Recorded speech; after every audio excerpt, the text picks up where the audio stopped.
कुर्सी पड़ी होती है, वो अपना विश्वास दिखाते हैं। वो ऑलवेज एक कुर्सी या मेज कुछ भी रखेंगे तो वो एज्यूम करते हैं, इमेजिनेशन करते हैं कि यहाँ पे मेरा परमेश्वर बैठा हुआ है और मैं उससे बात कर रहा हूँ। और जब आप प्रार्थना करो तो कोशिश करो कि आप एक दोस्त की तरह बात करो, उसे खुल के बताओ।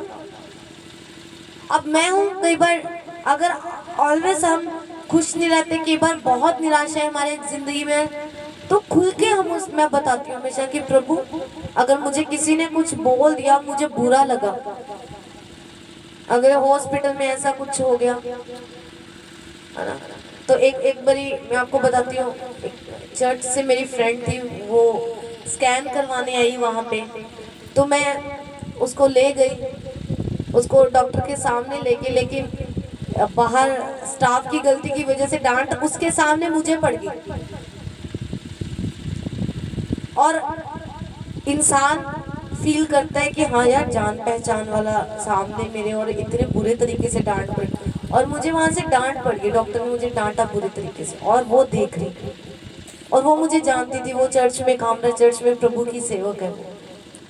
और उस समय, अब प्रभु तो हमें से, गलती मेरी थी नहीं, मुझे पता था, लेकिन कई बार होता है कि हम, प्रभु का आत्मा हमेशा हमें रिस्पेक्ट करनी बताता है बॉस। अब ये तो नहीं कि हम कि हाँ जवान लड़ाने शुरू कर दिए, ऐसा कुछ नहीं। हम, मैंने क्या बोला, सॉरी सर बोल के मैं निकला ही, लेकिन मेरे मन में इतना बोझ, मेरा मन भर गया मुझे इस बात का, क्योंकि हर तीसरे दिन चौथे दिन हो ही जाती है, स्टाफ की हो ही जाता, कहीं भी आप काम करो डांट पड़ ही जाती है, कुछ ना, वो सीखने के लिए अच्छा है, डांट पड़ती भी रहनी चाहिए।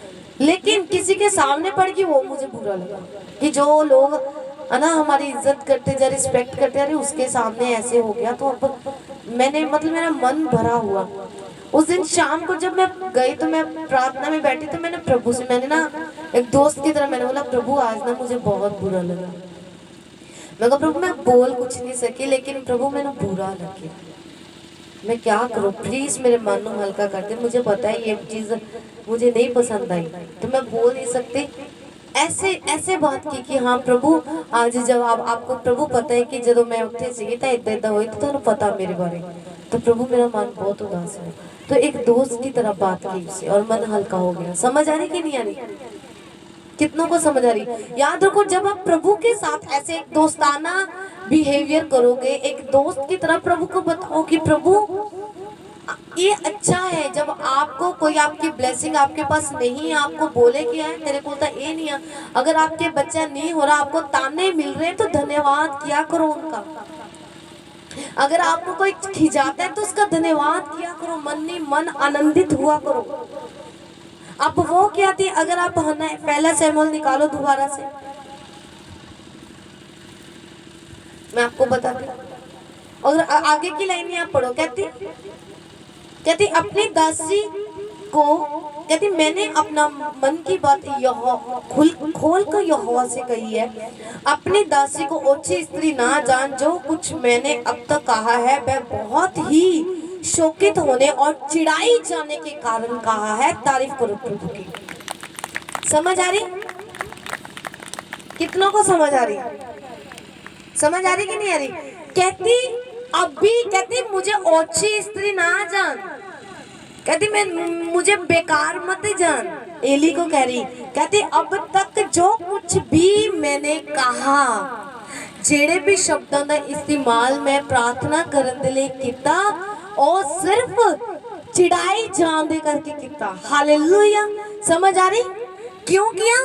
कहती खिजान दे कारण मैं किता, क्योंकि मुझे सताया जा रहा था, मुझे चिढ़ाया जा रहा था, इसीलिए मैंने ये प्रार्थना यहोवा से करी है। तो तारीफ करो उन लोगों के लिए जो आपको चिढ़ाते हैं, जो आपको बुरा भला बोलते हैं, उनके लिए जोर से तारीफ करो प्रभु के नाम में। हालेलुया। समझ आ रही कि नहीं आ रही? अगर वो पनियन्ना, उसके सौतन उसे ना चिढ़ाती, तो वो कभी भी परमेश्वर के पास अपने मन को भर के ना जाती, और कभी भी ऐसे प्रार्थना ना करती जैसे उस दिन उसने की है। समझ आ रही कि नहीं आ रही? जब लोग आपका मजाक उड़ाए, तो तारीफ किया करो, आनंदित हुआ करो, क्योंकि उसी के बीच में आपकी महिमा छुपी होती है, उसी के बीच में आपकी गवाही छुपी होती है, उसी के बीच में आपकी प्रार्थनाओं के उत्तर छिपे होते हैं यीशु मसीह के नाम में। आमीन। तारीफ करो जोर से। समझ आ रही कि नहीं आ रही? और लोग तुसी मैनू इतना कह दिता, कोई नहीं प्रभु तेने जरूर जवाब। ऐसे रोना पीटना नहीं। समझ आ रही कि नहीं? हन्ना रोने लगी, कहती मैंने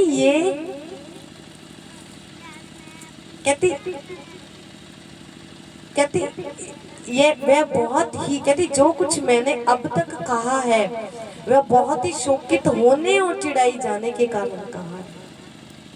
अदरवाइज मतलब उन्हें इतना कुछ कहना नहीं सी, कहती जो कुछ भी मैं किया आ वो सिर्फ इस करके कि मैनू सताया गया सी, मैनू चिढ़ाया गया सी। अब अगर उसकी सोतन उसे चिढ़ाती ना तो उस तरीके से वो प्रार्थना ना करती, अगर ऐसे प्रार्थना ना करती तो प्रभु उसकी सुनते ना। क्योंकि प्रभु को क्या चाहिए था? प्रभु का अपना दास चाहिए था। वो सैमुअल एक प्रभु का सेवक बना। समझ आ रही कि नहीं आ रही? वो जब उसने वायदा किया था, प्रभु जब वो होगा तो मैं तेरे भवन में उसे दे दूंगी सेवा के लिए।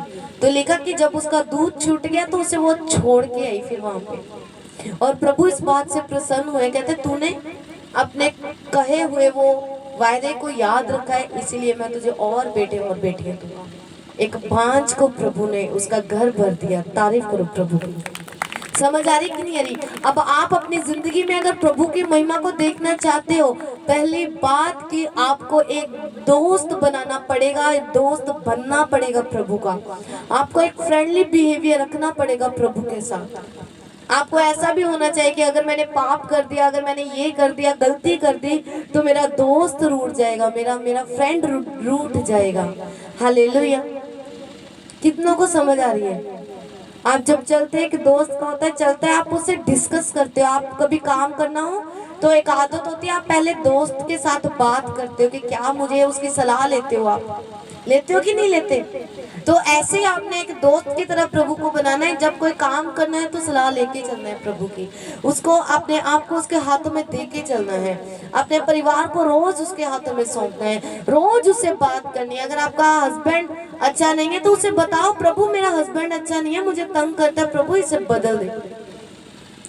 दोस्त की तरह बात करो अगर प्रभु की महिमा अपनी जिंदगी में आप देखना चाहते हो। हालेलुया। कितनों को समझ आ रही है?